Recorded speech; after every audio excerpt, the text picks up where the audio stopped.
Five, four, three, two, one, zero.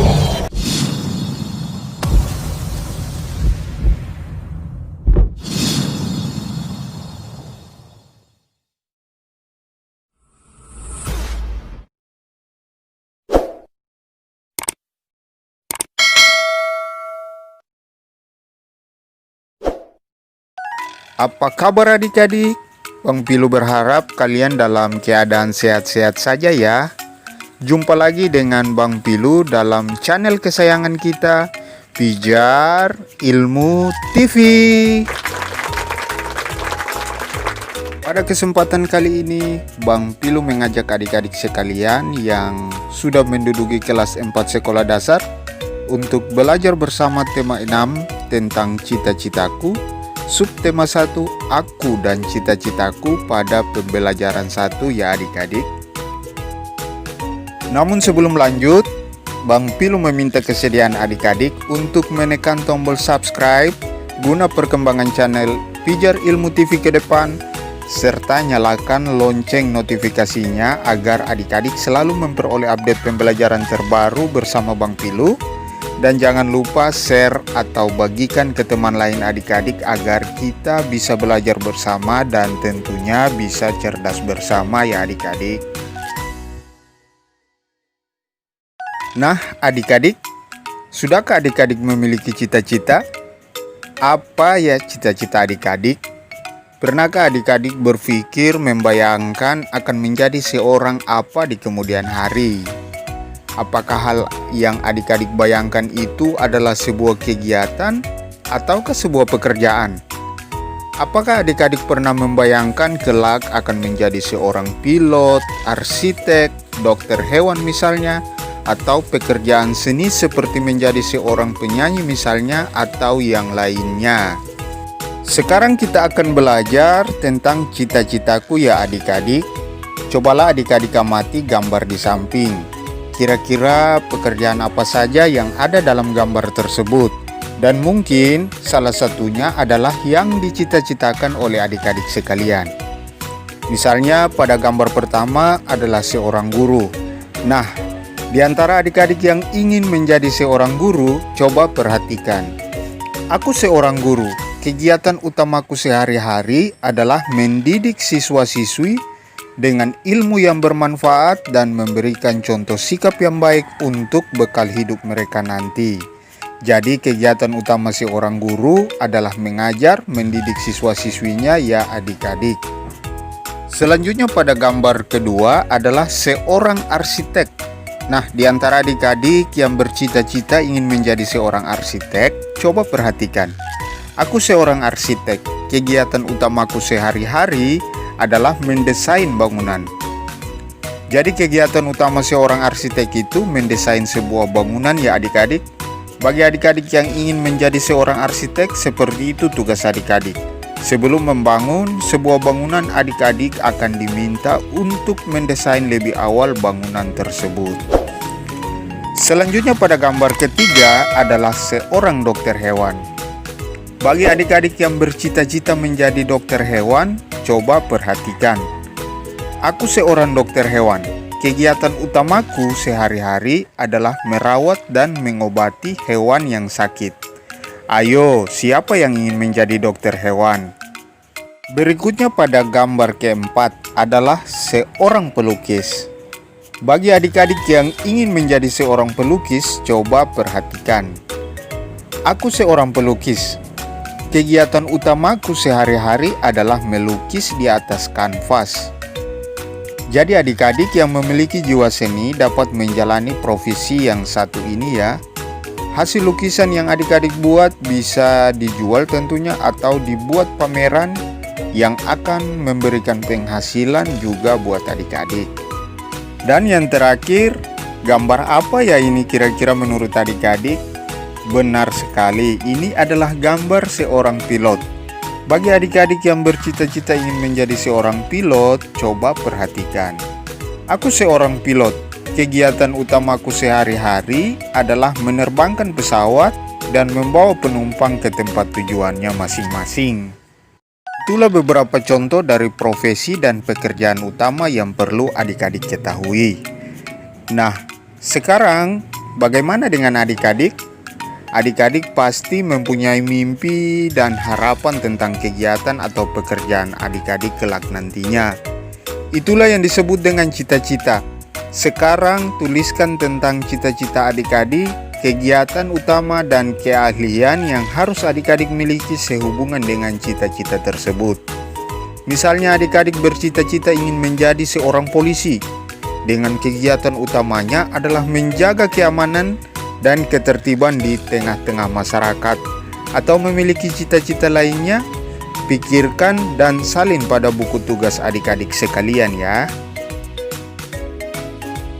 Udin dan Beni ternyata memiliki cita-cita yang sama. Mereka berdua ingin menjadi seorang guru. Menurut Udin, ia ingin menjadi guru karena gurulah yang membuatnya menjadi selalu ingin tahu tentang banyak hal. Udin menunjukkan sebuah tulisan dari sebuah majalah untuk menjelaskan pendapatnya tentang guru. Ternyata yang ditunjukkan Udin yaitu sebuah puisi yang berjudul Cita-Citaku. Seperti ini ya adik-adik bunyi puisinya. Dengarkan Bang Pilu membacanya. Cita-citaku, anganku melayang ke masa depan. Aku ingin menjadi seorang guru. Guru adalah pejuang ilmu di garis depan. Guru tanpa pamrih berbagi ilmu. Aku akan berusaha mencapai cita-cita. Tak akan lelah aku mencari ilmu. Takkan aku berpangku tangan saja demi tercapainya cita-citaku. Teks berjudul Cita-Citaku di atas merupakan sebuah karya yang disebut dengan puisi. Apa itu puisi dan apa saja ciri-cirinya? Ayo sekarang kita pelajari ya adik-adik. Perhatikan bagian-bagian teks yang dibaca, kemudian adik-adik diskusikan ciri-ciri teks tersebut guna sebagai paduan menemukan ciri-cirinya. Adik-adik dapat menjawab pertanyaan-pertanyaan berikut ini bersama Bang Pilu ya. Nah, ini adalah teks puisi Cita-Citaku tadi yang Bang Pilu bacakan. Apakah adik-adik menemukan bahwa teks tersebut terdiri atas kumpulan kata-kata yang tersusun menjadi baris-baris? Terlihat ya adik-adik, pada teks puisi di samping terdapat 8 baris yang tersusun kata-kata, berarti jawabannya ya. Pada puisi tersebut terdiri atas kumpulan kata-kata yang tersusun menjadi baris. Selanjutnya, apakah adik-adik menemukan baris-baris tersebut terkumpul menjadi beberapa bagian? Setelah mengamati jawabannya, ya juga ya adik-adik. Baris-baris tersebut berkumpul menjadi 2 bagian yang setiap bagian disebut dengan bait. Jadi satu bait pada puisi Cita-Citaku di samping terdiri dari 4 baris ya adik-adik. Pertanyaan selanjutnya, tuliskan bunyi vokal dari kata terakhir pada setiap baris. Sebelumnya perlu diingat ya adik-adik, bahwa bunyi vokal itu adalah terdiri dari A, I, U, E, dan O. Nah, setelah itu adik-adik coba perhatikan mulai pada baris pertama. Huruf vokal terakhir adalah A. Baris kedua adalah U. Baris ketiga huruf vokalnya A lagi. Dan pada baris keempat huruf vokalnya adalah U. Berarti bunyi vokal pada bait pertama adalah A-U, A-U. Sekarang pada bait kedua, terdapat huruf vokal A pada baris pertama, huruf vokal U pada baris kedua, huruf vokal A pada baris ketiga, dan huruf vokal U pada baris keempat. Berarti jawabannya, bunyi vokal dari kata terakhir setiap baris adalah A-U, A-U pada bait pertama dan A-U, A-U pada bait kedua.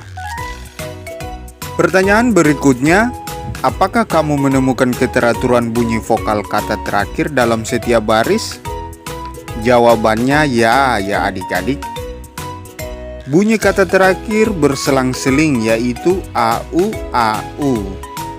Lalu pertanyaan selanjutnya, tunjukkan keteraturan itu. Keteraturan itu terlihat pada baris pertama. Akhir kata setiap baris terdiri dari vokal au, au, sama halnya pada bait kedua, yaitu au, au. Nah, adik-adik, setelah membaca puisi dan menjawab pertanyaan tadi, dengan demikian kesimpulan yang bisa kita ambil yaitu penulisan puisi tersusun dalam bentuk bait yang terdiri dari baris-baris. Bagian-bagian dari kumpulan kata disebut baris puisi. Baris-baris puisi berkumpul menjadi bagian-bagian yang disebut dengan bait puisi. Setiap bait terdiri dari 4 baris. Puisi memiliki rima akhir atau huruf vokal ABAB atau seperti tadi AU, AU. Berikutnya, adik-adik diminta menyusun baris-baris puisi ini menjadi bait puisi. Dari 4 baris puisi terlihat jelas ya adik-adik, kalau rima atau huruf vokal pada setiap baris sama yaitu huruf U. Tinggal selanjutnya adik-adik menyusun baris-baris puisi tersebut sesuai dengan pemahaman adik-adik. Di sini Bang Pilu mencoba menyusun baris-baris puisi tersebut menjadi bait puisi dengan susunan sebagai berikut. Guru selalu membimbingku. Guru mengajakku untuk maju. Sungguh berjasa guruku. Ku ingin membalas jasamu. Seperti itu ya adik-adik. Sekarang adik-adik coba amati percakapan antara Lani dan Udin berikut. Apakah aku bisa mengubah susunan baris dalam puisi itu ya? Menurutku seharusnya bisa, Lani. Asalkan maknanya kurang lebih sama. Kenapa, Lani? Betul juga, aku ingin menyusun puisi sendiri tentang cita-citaku. Benarkah? Apakah cita-citamu, Lani? Aku senang dengan hewan. Aku ingin suatu hari nanti bisa menjadi dokter hewan, agar aku dapat membantu hewan-hewan yang sakit dan butuh pertolongan. Wah, hebat juga cita-citamu. Kebetulan aku punya beberapa hewan peliharaan di rumah. Mungkin besok aku bisa membawanya mereka kepadamu untuk diperiksa. Ah, Udin, jangan bercanda. Itu nanti saja ketika aku sudah belajar banyak tentang hewan. Baiklah, Lani. Apakah adik-adik memiliki hewan peliharaan di rumah seperti Udin? Apa saja hewan peliharaan adik-adik di rumah dan bagaimana cara adik-adik memeliharanya? Tentunya jika adik-adik memiliki hewan peliharaan di rumah seperti Udin, cara pemeliharaan yang baik itu seperti membersihkan kandang dan hewannya, memberikan makan, serta mengobati mereka jika sakit. Nah, sekarang coba adik-adik amati hewan peliharaan di sekitar adik-adik. Apakah hewan peliharaan itu mempunyai anak? Di sini terlihat ada kucing, kelinci, dan ayam. Baik itu kucing, kelinci maupun ayam terlihat ya adik-adik kalau semuanya memiliki anak dan ada hewan yang telah dewasa. Itu artinya bahwa hewan-hewan tersebut memiliki pertumbuhan ya adik-adik, dan tentunya sejak dari anak-anak hingga tumbuh menjadi hewan dewasa ada tahapannya. Nah adik-adik, semua makhluk hidup memiliki pertumbuhan dan perkembangan. Baik manusia ataupun hewan mengalami beberapa tahapan pertumbuhan dan perkembangan dalam kehidupannya. Tahapan pertumbuhan dan perkembangan hewan membentuk sebuah siklus hidup atau yang disebut juga dengan daur hidup ya adik-adik. Hewan mengalami tahapan pertumbuhan dan perkembangan yang berbeda-beda. Ada jenis hewan yang mengalami perubahan bentuk di setiap tahap hidup, namun ada pula hewan yang tidak mengalami perubahan bentuk pada setiap tahapannya. Hewan yang mengalami perubahan bentuk dalam siklus hidupnya berarti disebut dengan metamorfosis. Sedangkan hewan yang tidak mengalami perubahan bentuk dalam siklus hidupnya berarti tidak mengalami metamorfosis. Di antara hewan yang mengalami metamorfosis, ada hewan yang mengalami perubahan bentuk pada setiap tahapannya. Ada juga yang tidak. Hewan yang mengalami perubahan bentuk pada setiap tahapan pertumbuhan dan perkembangannya dinamakan mengalami metamorfosis sempurna.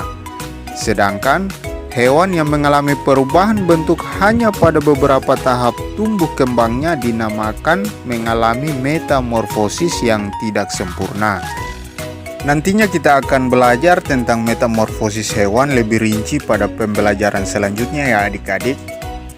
Nah, sekarang susunlah tahapan pertumbuhan dan perkembangan hewan pada gambar berikut menjadi tahapan pertumbuhan yang benar dengan memberikan kode dalam bentuk nomor ya adik-adik.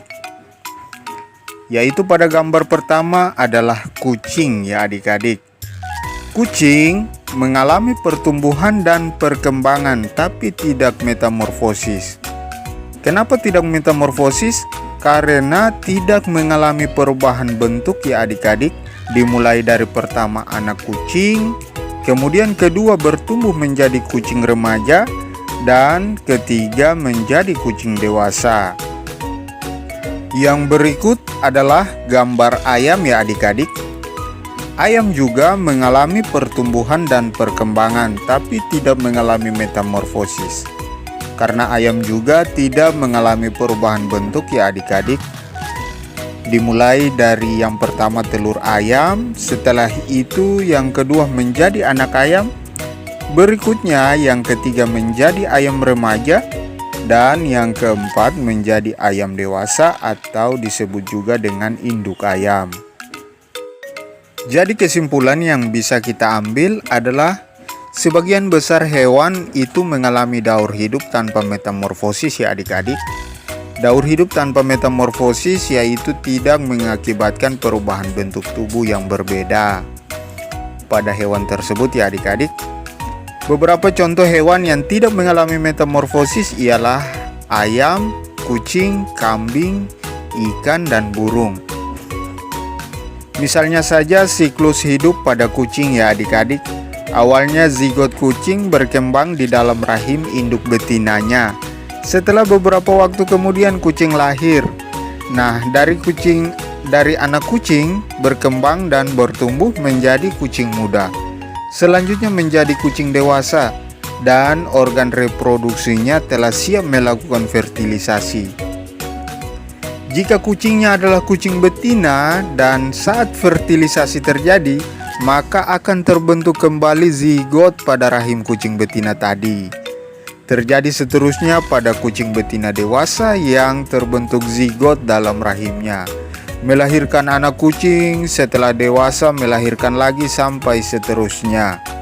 Nah, inilah yang disebut dengan daur hidup atau siklus hidup, dan pembatasannya pada kucing adalah kucing memiliki siklus hidup tanpa metamorfosis. Seperti itu ya adik-adik. Nah, adik-adik, sampai di sini dulu ya belajar kita saat ini tentang tema 6 cita-citaku. Subtema 1 aku dan cita-citaku pada pembelajaran 1. Bang Pilo akan kembali belajar bersama adik-adik pada pembelajaran 2 di perjumpaan selanjutnya. Jangan lupa tetap semangat dan sampai jumpa.